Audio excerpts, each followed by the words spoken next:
Shuning uchun rang yoki bayroqqa yozilgan xatlar tufayli ixtilof terishga yoki musulmonlarning safini bo'lishga hargiz bo'lmaydi. Chunki jihad va Alloh yo'lidagi kurashdan bo'lgan maqsad islom bilan kishilarning o'rtasidagi to'solg'ularni yo'qotish.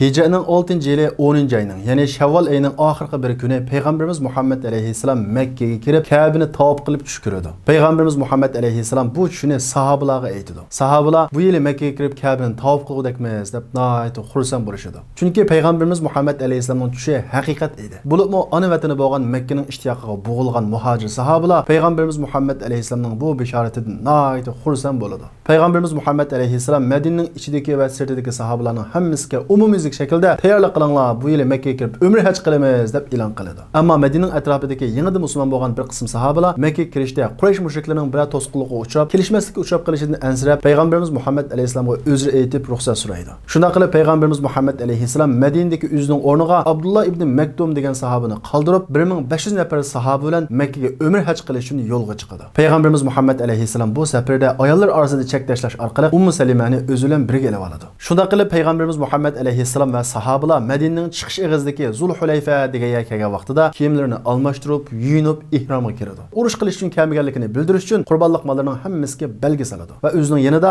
odatda musofirlar oldigan oddiy qilishlarni oladi. Ondan keyin Payg'ambarimiz Muhammad alayhisolam va sahobalar Makka qarab yo'lni davom qiladi. Payg'ambarimiz Muhammad alayhisolam yo'lning bexatarlik ahvolini egallash uchun oldidan bir sahobani mang'izib o'tadi. Payg'ambarimiz Muhammad alayhisolam va sahobalar bir qancha kun yo'l yurgandan keyin Makkaga yaqin bo'lgan Usfon degan joyga yetib keladi va u yerda orom olish uchun tushadi. Payg'ambarimiz Muhammad alayhisolamning oldin yo'lga solayotgan kuzatchisi darhol Payg'ambarimiz Muhammad alayhisolamning yoniga kelib, "Ey Rasululloh, Ka'b ibn Lu'ay degan mushrik bir qancha yolg'on askarlar bilan bizning oldimizda to'sish uchun yo'lda turibdi" deydi. Payg'ambarimiz Muhammad alayhisolam sahobalar bilan jiddiy maslahatlashadi. Bular bilan urush qilib yo'lni ochamdiq yoki bular bu yo'ldan agib o'tib ketamdiq degan maslahatni qilishadi. Oxiri Hazrat Abu Bakrning fikri bo'yicha bu qatim haj umri uchun kelganlik uchun bular bu yo'ldan agib o'tib ketish qaror ma'qullanadi. Shunda qilib Payg'ambarimiz Muhammad alayhisolam va sahobalar Ka'b ibn Lu'ay qo'shinidan agib o'tib ketib, Ziytuva degan yerga yetib keladi. Bu yerda Xolid ibn Valid 200 otliq qo'shin bilan Payg'ambarimiz Muhammad alayhisolamning oldini to'sish uchun tayyorlanayotgan edi. Payg'ambarimiz Muhammad alayhisolam sahobalarining hammasini mush yerda to'xtashga buyurdi va bu yerda namoz o'qiydi. Xolid ibn Valid musulmonlarning namoz o'qiyotganligini ko'rib, ularga hujum qilishning eng yaxshi payti ular sajdaga borgan vaqti ekan. Shuning uchun kelar qatim ular namoz o'tirgan vaqtida ular sajdaga borgan hamon ularga ushtum tut hujum qilayli deb bu planni tuzdi. Lekin Alloh taolo keyingi qatim namozning vaqti kirishdan ilgari Payg'ambarimiz Muhammad alayhisolamga salatul xavf, ya'ni xavf namozini tushirdi. Payg'ambarimiz Muhammad alayhisolam sahobalarga xavf namozini o'rgatdi. Shunda qilib sahobalar ikki saf bo'lib, bir saf namoz o'qiydi, yana bir saf ularni mudofaa qiladi. Shunda qilib Xolid ibn Validning plani yana ishga oshmaydi. Payg'ambarimiz Muhammad alayhisolam Xolid ibn Valid qo'shini bilan to'qinishmaslik uchun sahobalarni agri to'qay egizpas jilg'ila bilan boshlab Makkaga yaqin joydagi Hudaybiyadagi yerga kelib tushdi. Xolid ibn Valid musulmonlar qo'shinining Makkaning eg'izi kib qolganligini uqib, darhol Qurayshlarga ma'lum qiladi. Qurayshlarning cho'nglari musulmonlarning kirish eg'izi kib qolganligini bilib, nayt tushib ketadi. Bular nayt jiddiy holda Xuzoa qabilasidan Budayl ibn Varqa ismli odamni Payg'ambarimiz Muhammad alayhisolamga avatib, ularning kelishga maqsadi nima ekan o'qib kel deydi. Budayl ibn Varqa haj va umra qiluvchilarni nayt yaxshi ko'radigan, haj faoliyatiga nayt ahmiyat beradigan odam edi. Payg'ambarimiz Muhammad alayhisolam Iroqdan Budaylning kelganligini ko'rib, belgi sog'an qurbonlik chorvalarining hammasini uning oldiga haydab qo'yinglar deydi. Ya'ni Payg'ambarimiz Muhammad alayhisolam bu orqali bizning haj umra qilg'ili kelganligimizni bilsin deydi. Sahobalar haj umrasida qurbonlik qilish uchun belgi sog'an mollarning hammasini Budaylning oldiga haydab qo'ydi. Budayl Payg'ambarimiz Muhammad alayhisolamning oldiga kelishdan ilgari mol chorvalarning hammasini ko'rib, bular hargiz urush qilish uchun kelmabdi. Bularning maqsadi faqat haj umra qilishgan deydi. Shundaqla Payg'ambarimiz Muhammad alayhisolam bilan ko'rishib, ularning maqsadining faqat haj umra ekanligini bilib, Qurayshlarning qachiga qaytdi va Qurayshlarga Muhammad bu qatim urush qilish uchun emas, faqat haj umra qilish uchun kelibdi deydi. Qurayshlar Budayl ibn Varaqaning so'ziga ishonmaydi. Chunki Budayl ibn Varaqa Payg'ambarimiz Muhammad alayhisolamning jamiyatining ittifoqdoshi bo'lgan Xuzoa qabilasidan edi. Qurayshlar biz bu qatim Muhammad va uning hamrohlarini Makkaga hargiz kirgizmaymiz. Chunki biz bilan Muhammadning o'rtasida hozir urush holati bor. Bunda holatda uni biz Makkaga kirgizsak, atrofdagi arablar Muhammad Makkaga zo'rlik bilan kiribdi deb qoladi. Shuning uchun biz bu qatim jinimiz, tinimiz bilan bo'ldi ekan, ularni hargiz kirgizmaymiz deb qasam qilishdi. Shundaqla Quraysh mushriklari Payg'ambarimiz Muhammad alayhisolamning haqiqiy g'arazini bilib baqish va Payg'ambarimiz Muhammad alayhisolamga siyosiy kurash qo'zg'ash uchun Toyib shahrining boshlig'i Urva ibn Mas'udni o'zlariga vakil qilib Payg'ambarimiz Muhammad alayhisolamning yoniga avatdi. Urva ibn Mas'ud Payg'ambarimiz Muhammad alayhissalomning yeniga kelib, "Ey Muhammad, sen o'z qavm qarindoshlaringni qirib tashlamoqchimisan? Qurayshlarning hammasi sizlarni bu yil Makka kirgizmaslikka qasam qilishdi. Agar sen zo'rlik bilan kirman desang, ikki taraf orasida qonliq urush yuz beradi. Bu vaqtda sening hamrohlaring hammasi seni tashlab ketishi mumkin" deydi. U bu orqali payg'ambarimiz Muhammad alayhissalomga o'zicha siyosiy urush qilmoqchi bo'ladi. Bu gapni anglagan Hazrat Abu Bakr nihoyat g'azablanib, "Voy zavol topqur,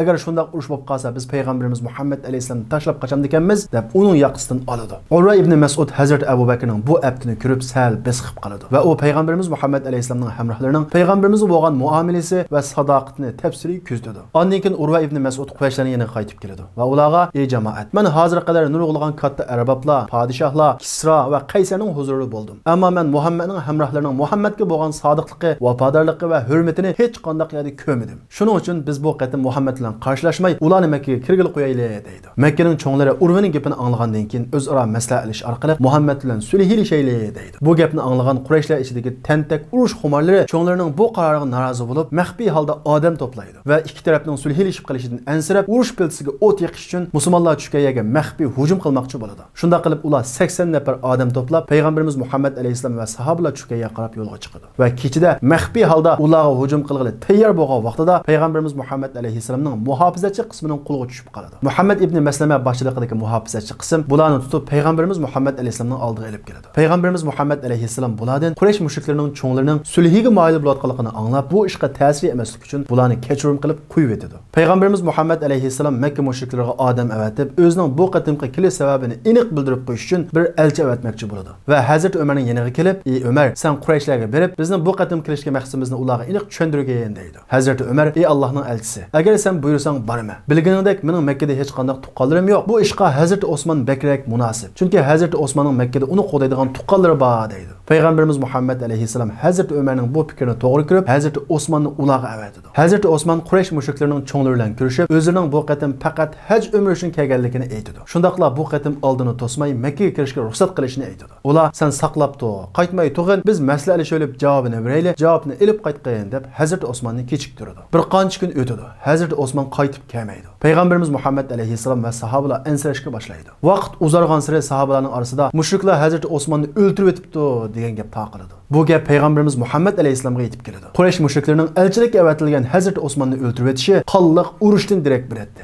Payg'ambarimiz Muhammad alayhissalom bu gapni anglagandan keyin sahobalarning hammasini jiddiy to'playdi va ularga: "Menga o'limga bay'at beringlar" deydi. Ya'ni Quraysh mushriklari Hazrat Osmonni o'ldirib etgan bo'lsa, ularga urush ochamiz. Bu yo'lda keyninglarga chekinmay, o'lgan qadar men bilan birga urush qilishga menga ahd beringlar, bay'at beringlar deydi. Sahobalar orqa-orqadan bas-basda payg'ambarimiz Muhammad alayhissalomga bay'at berishga boshlaydi. Shunda qilib haj umri uchun kelgan sahobalar o'limni oldiga elib qo'yib, mushriklar bilan urush qilishga tayyor bo'ladi. Bu tarixda Rizvon bay'ati deb ataladi. Bu bay'atga qatnashuvchilarni Alloh taolo Qur'oni Karimda alohida tilga olib maqtaydi. Mushriklar musulmonlarning harakatidan jiddiy ahvol bayqaydi va darhol Suhaylni payg'ambarimiz Muhammad alayhissalom bilan sulh tuzishga avatadi. Suhayl payg'ambarimiz Muhammad alayhissalom bilan ko'rishib, payg'ambarimiz Muhammad alayhissalomga Hazrat Osmonning hayot ekanligini aytadi. Ondan payg'ambarimiz Muhammad alayhissalom bilan nihoyat uzun paranglashadi. Oxiri payg'ambarimiz Muhammad alayhissalom bilan tuvandagi 4 moddada sulhilashib kelishadi. Birinchisi, musulmonlar bu yil Makkaga kirmay qaytadi. Kela yili qayt kelib Makkaga kirib haj umri qiladi, faqat 3 kunlik turadi. Yeniga musofirlar oldigan oddiy qilishdan boshqa hech qanday qurol yaroq olmaydi. Ikkinchisi, musulmonlar bilan Quraysh mushriklari o'tirisida 10 yil urush to'xtatiladi. Ikki taraf bir-biridan butunlay xotirjam bo'ladi, ko'ni adovatni qo'lashmaydi. Uchinchisi,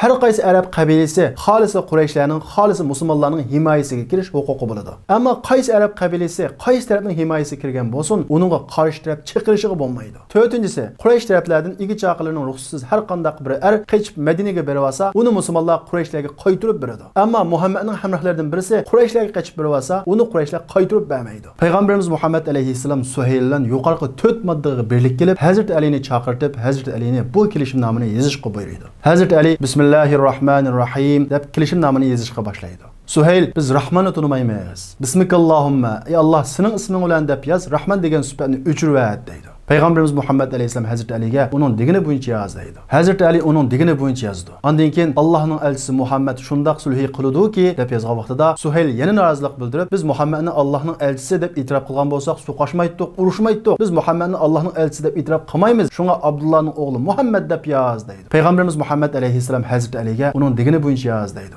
Hazreti Ali payg'ambarimiz Muhammad alayhisalomningki Rasululloh Allohning elchisi degan sifatini o'chirishga unamaydi. Payg'ambarimiz Muhammad alayhisalom qog'ozni o'zi qo'lga olib, o'z qo'li bilan o'chirib o'tadi. Shunda qilib payg'ambarimiz Muhammad alayhisalom Qurayshlarning vakili bo'lgan Suhayl bilan yuqorqi 4 moddaga sulhiy tuzishdi. Suhayl tehi so'rindan ayrilmay turgan vaqtida Suhaylning musulmon bo'lganligi uchun bog'lab qo'ygan bolasi Abu Jandal bog'langan holda yugurib kelib musulmonlarning qashiga o'zini otdi. Suhayl o'g'li Abu Jandalning qochib kelganligini ko'rib, mana bu kelishimnomaga asosan qaytarilgan tunji odam, mana men qaytarib beranglar deydi. Payg'ambarimiz Muhammad alayhisalom ey Suhayl, sulhiy tag'i butunlay oxirlashgani yo'q. Shunga buni bizning qashimizda qoldirgan deydi. Suhayl, "Yo'q, agar Abu Jandal o'g'limni men qaytarib bermasanglar, men bu sulhini qilmayman" deb keskin aytqirdi. Abu Jandal jinning boricha to'lab, "Ey musulmonlar, meni dinimdan yondirgan kofirlarga topshirib beramisizlar" deb to'lashga boshlaydi. Payg'ambarimiz Muhammad alayhisalom uning yoniga kelib, "Ey Abu Jandal, norozi bo'lmag'in, biz sulhiy qilishib bo'pti. Alloh senga bir chiqish yo'li beradi. Sabr qilgin" deydi. Shunda qilib Suhayl o'g'li Abu Jandalni musulmonlardan qaytarib Makkaga olib ketdi. Bu ish Payg'ambarimiz Muhammad alayhisalom va sahobalarning qalbini nihoyat azoblaydi. Payg'ambarimiz Muhammad alayhisalomning Suhayl bilan tuzishgan bu sulhisi qarmoqqa nohaqchilik bilan to'lgandek ko'rinadi. Shuning uchun sahobalarning ko'p sonliqi bu sulhida qalbida nihoyat norozi bo'ladi. Bo'libmi Hazrat Umarga bu sulhi nihoyat adolatsiz bilinib, uning ishi nihoyat qaynab ketadi. Va Payg'ambarimiz Muhammad alayhisalomning yoniga kelib, "Ey Allohning elchisi, biz haqiqat ustida, ular botilda, ya'ni xato ustida emasmi?" deydi. Payg'ambarimiz Muhammad alayhisalom, "Ha, shundoq" deydi. Hazrat Umar, "Agar biz bu yo'lda urushib o'lsak, jannat kiramiz. Ular o'lsa dozoq kiradi. Shundoq emasmi?" deydi. Payg'ambarimiz Muhammad alayhisalom, "Ha, shundoq" deydi. Hazrat Umar, "Undaqda biz bu xorliqqa nima uchun yo'l qo'ymaymiz?" deydi. Payg'ambarimiz Muhammad alayhisalom, "Ey Umar, men Allohning elchisi. Alloh nimani buyurgan bo'lsa, shuni qilaman. Alloh taolo bizga cho'qim g'alaba ato qiladi. Buningda cho'qim yaxshilik bor" deydi. Hazrat Umar yana o'zini tuta olmay, udul Hazrat Abu Bakrning qashiga boradi va Payg'ambarimiz Muhammad alayhisalom degan gapni o'xshash deydi. Hazrat Abu Bakr mo xuddi payg'ambarimiz javob bergandek javob beradi va bu ishda Payg'ambarimiz Muhammad alayhisalomning peshiga chin eslashimiz kerak deydi. Amaliyotda bu kelishim qarmoqqa nohaqchilikqa to'lganda qilgan bilan musulmonlarga nihoyat zo'r foyda va manfaat olib keladi. Masalan, birinchi moddasi, musulmonlar bu yil Makka kirib umr qilinmaydi. Ya'ni jafosi bekorga ketadi. Lekin kelayli hech qanday to'salg'isiz holatda Makka kirib hech umr qila oladi. Bu deganlik musulmonlarni e'tirof qilmayotgan, ularni yo'qotish kuyda yurayotgan mushriklarning musulmonlarni e'tirof qilishi. Ikkinchi moddasi qarab boqadigan bo'lsak-mu, musulmonlar bilan mushriklar o'rtasida 10 yillik urush to'xtatildi. Bu orqali Payg'ambarimiz Muhammad alayhisalom va musulmonlar jihoddan bo'lgan asosli g'oyaga yetdi. Chunki jihad va Alloh yo'lidagi kurashdan bo'lgan maqsad islom bilan kishilarning o'rtasidagi to'salg'ularni yo'qotish. Mushriklar dal mushundaq to'salg'i bo'layotgachqa Payg'ambarimiz Muhammad alayhisalom yurtidan chiqib ketgan va ular qarshi urush qilgan. Hargizmi islomda jim turgan odamga urush qilinmaydi va islom dinimi kuch bilan tarqatilmaydi. Demak, 10 yil urush to'xtadi deganlik musulmonlarning islomni tunishtirish uchun nihoyat cho'ng fursat. Payg'ambarimiz Muhammad alayhisalom Madina kelgandan tortib ichki va tashqi dushmanlar tufayli islom dinini atrofga tarqatib bo'lmagan edi. Bu sulh tuzilgandan keyin Payg'ambarimiz Muhammad alayhisalom atrofdan kelgan xavfni xotirjam holda kishilarga islomni tunishtirib, musulmonlarning soni shiddat bilan ko'paydi. 3-moddasi qarab boqadigan bo'lsak, musulmonlarning boshqa arab qabilalarini o'zining himoyasiga olalaydigan bir holat keldi. Bu deganlik musulmonlarning siyosiy kuchi e'tirof qilindi deganlik. Yuqorqi 3 moddaning hammasida musulmonlarga umumyuzlik manfaat bor. Ammo oxirgi modda, ya'ni 4-moddada mushriklar bir alohida imtiyozga erishgan. U bo'lsa-mu musulmonlardan bir odam mushriklarning qashiga qochib kirib olsa, ular topshirib bermaydi. Ammo mushriklardan birisi musulmon bo'lib, musulmonlarning qashiga kelib olsa, uni musulmonlar ularga qaytarib beradi. Bu moddada mushriklar imtiyozga erishganda qiladi. Lekin inchi qarg'a vaqtimizda undaq emasligini ko'ramiz. Masalan, musulmonlarning orasidan mushrik bo'lib, kofir bo'lib mushriklarning qashiga berib olsa, undaq odamni qaytarib akirishning nima ahamiyati bor? Ammo mushriklardan birisining musulmon bo'lib, musulmonlarning qashiga kelsa, Payg'ambarimiz Muhammad alayhisalom ularni mushriklar qaytarib berish masalasiga kelsak, bu masalada shu vaqtdagi vaziyatni ko'zlagan bo'lsak, Makka birasi musulmon bo'lsa, Madina kelmasimu boshqa yerga borib jinni saqlay oladi. Masalan, mushriklardan musulmon bo'lganlar Madinaga bormag'achqa, ya'ni Payg'ambarimiz Muhammad alayhisalom bilan mushriklarning o'rtasida sulh bo'lg'achqa Madinaga bormay Sham yo'liga joylashgan. Ammo Abu Jandal masalasiga kelsak, uni talab qilgani uning dadasi. Dadasi har qancha qilsa uni o'ldirmaydi. Ya'ni uning jiniga xavf yetmaydi. Ya'ni kelib Payg'ambarimiz Muhammad alayhisalom umumiy musulmonlarning manfaatini ko'z tutib, uni qaytarib berishga amalsiz qolgan. Ya'ni Abu Jandal bu masalada umumiy musulmonlarning manfaati uchun qurbonlik bergan. Shunda qilib sulh oxirlashgandan keyin Payg'ambarimiz Muhammad alayhisalom sahobalarga qurbonlik elib kelgan mollaringlarni qurbon qurbonlik qilib ihromdan chiqinglar deydi. Ammo sahobalarning qalbi qayg'u to'lgan edi. Chunki ular umr qilamiz deb kelgan bo'lib, umr qilolmay kelganligidan qalbi nihoyat bearom edi. Shuning uchun ular mol chavlarni qurbonlik qilishga tamshilmaydi. Payg'ambarimiz Muhammad alayhisalom ularni takrar buyurdi. Lekin sahobalarning hammasi qayg'uga cho'mgan holda Payg'ambarimiz Muhammad alayhisalomning buyrug'iga tamshilmaydi. Payg'ambarimiz Muhammad alayhisalom nihoyat xafa bo'lib chedirga kiradi va Ummu Salimaga sahobalardan qaqshaydi. Payg'ambarimiz Muhammad alayhisalomning ayoli Ummu Salima nihoyat dona ayol bo'lib, "Ey Rasululloh, sen avval uzun chiqib qurbonlik akagan meningni qurbonlik qil. Ondan keyin ihromdan chiq. Sening qurbonlik qilib ihromdan chiqqanligingni ko'rsa, sahobalarning senga cho'qim ergashidi" deydi. Payg'ambarimiz Muhammad alayhisalom Ummu Salimaning degani bo'yicha darhol chiqib, tugisini qurbonlik qilib ihromdan chiqadi. Payg'ambarimiz Muhammad alayhisalomning tugisini o'ldirib, cheshini tushirib ihromdan chiqqanini ko'rgan sahobalar, "Ha, bu yil rasl umid yo'q ekan. Raslimaki kirmaydi ekanmiz" deb keyin qurbonlik qilib ihromdan chiqadi. Payg'ambarimiz Muhammad alayhisalom chechini tushirganlarga 3 qatim, chechini qisqartganlarga, ya'ni 40 qanlarga 1 qatim mag'firat tilaydi. Bu sulhning yezish jarayonidagi Suhayl bilan Hazrat Ali o'rtasidagi ishlar qarab qilgan bo'lsa, Suhayl payg'ambarimiz Muhammad alayhisalomdan Allohning sifatini o'chirishni va payg'ambarimiz Muhammad alayhisalomning sifatini o'chirishni talab qildi. Payg'ambarimiz Muhammad alayhisalom bo'lsa, uning talab bo'yicha Allohning Rahman degan ismi sifatini o'chirdi va o'zining Rasululloh degan sifatini o'chirdi. Nima uchun payg'ambarimiz Muhammad alayhisalom Allohning Rahman degan sifatini o'chirmaymiz? Men degan Allohning elchisi bu sifat o'chirilmaydi deb taqarashmidi? Chunki Allohning sifati yoki Rasulullohning sifatlari shakli ish. Bu yerda umumiy musulmonlarning manfaatiga yetishlik nihoyat muhim bir masala bor. Shuning uchun payg'ambarimiz Muhammad alayhisalom Suhaylning bu shakli talabiga ma'qul dedi. Ya'ni tushib berdi. Biz buningdan umumiy musulmonlarning manfaatiga yetishlik bo'lgan ishlarda shakli ishlardan tushib berishga bo'lganligini ko'rib olamiz. Shuning uchun rang yoki bayroq yozilgan xatlar tufayli ixtilof terishga yoki musulmonlarning safini bo'lishga hargiz bo'lmaydi. Hammadan muhim bo'lgani musulmonlarning umumiy manfaati. Shunda qilib payg'ambarimiz Muhammad alayhisalom va sahobalar ihromdan chiqib bo'lgandan keyin Madinaga qarab yo'l oladi. Hazrat Umar bu sulh masalasida payg'ambarimiz Muhammad alayhisalom bilan da'talash qilganligiga sal pushaymon qildi. Va bu haqda Alloh taolo bir oyat tushirib qolamo deb nihoyat ansirab payg'ambarimiz Muhammad alayhisalomga ko'rinmay safning 5ida mangadi. Darvaqa Alloh taolo bu safar ustida sur Fathini nozil qiladi va bu sulhini Fatham Mubina, uchuq ro'shan g'alba deb subalaydi. Bu vaqtda payg'ambarimiz Muhammad alayhisalom Hazrat Umar qani deb Hazrat Umarni chaqirdi. Hazrat Umar mening ustimdan bir oyat tushganmidi deb nihoyat ansirab payg'ambarimiz Muhammad alayhisalomning qishig'iga keladi. Payg'ambarimiz Muhammad alayhisalom tushgan oyatni uningga o'qib berdi. Hazrat Umar oyatni anglagandan keyin "Ey Rasululloh, bu g'albimi deb takrar so'raydi. Payg'ambarimiz Muhammad alayhisalom "Ha ey Umar, bu uchuq g'alba" deydi. Hazrat Umar bir qancha yildan keyin bu Hudaybiya sulhisining rasli haqiqiy g'alba ekanligini tunib yetib, payg'ambarimiz Muhammad alayhisalom bilan da'talash qilganligini aytib pushaymon qiladi. Shunda qilib payg'ambarimiz Muhammad alayhisalom va sahobalar bir qancha kun yo'l yurgandan keyin Madinaga qaytib keladi. Ular Madinaga kelib uzun o'tmay mushriklarning ichidan musulmon bo'lgan bir qancha